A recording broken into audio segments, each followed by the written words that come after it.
Ona görə hakimə qarşı çıxmaq insan dünyasını məhv edir. İnsanın dünyası da məhv oldu, ahirəti əldən gedir.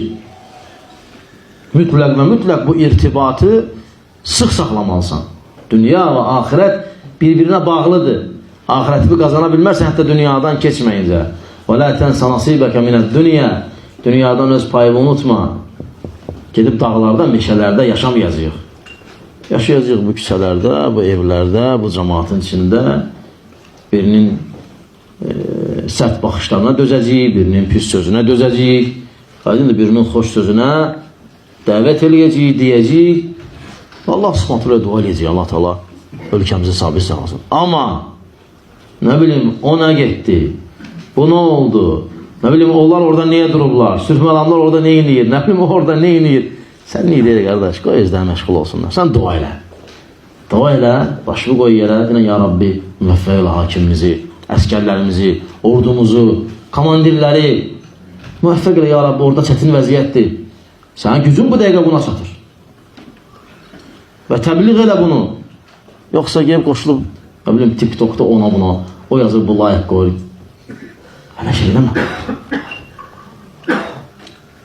Çünki sən köməkçi olursan bu şərin yayılmasına, elə xeyrin yayılmasına. Və hamı da elə bilir ki, biz maaş alırıq, pasportumuz, kniçkamız var, heç nəyimiz yoxdur. Bu bizim əqidəmizdir. Etiqadımızdır bizim. Sələf-i salih buna etiqad edir. Fərqi yoxdur. Bəziləri yaltaq deyir. Bəziləri, nə bilim, xüsusən də o İran adamları bizim bu dəstlərdən bəzi qırıntılar götürüblər. Gör biz, nə bilim, hakimə yaltaqlanırıq, nə bilim, heç kimə yaltaqlanmırıq.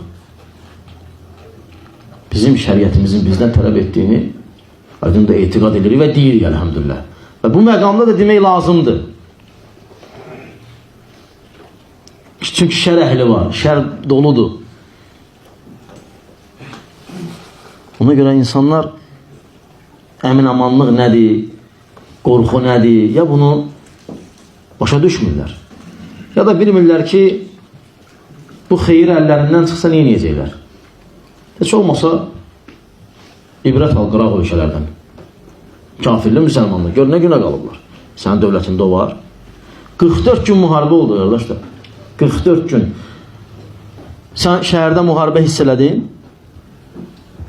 Elhamdülillah, başçımız və sonra yəni qoruyan insanların Allah Taala'nın lütfündən sonra təbii ki hiss elətdirmədilər bizi. Başqa ölkələrdə aləm dağılır, dəyir bir-birinə. Çölə çıxmağa icazə alırlar, çölə yanmağa otelet yanırlar. Heç nə hiss eləmədiyi, marketlər öz yerində, zapravkalar öz yerində. Ha? Git. Nə istəyirsən? Nə lazımdır? 5 günlük dünyada onun normal ibadətlə yaşa keçir, qıtasını çıxsın, geçsin bura.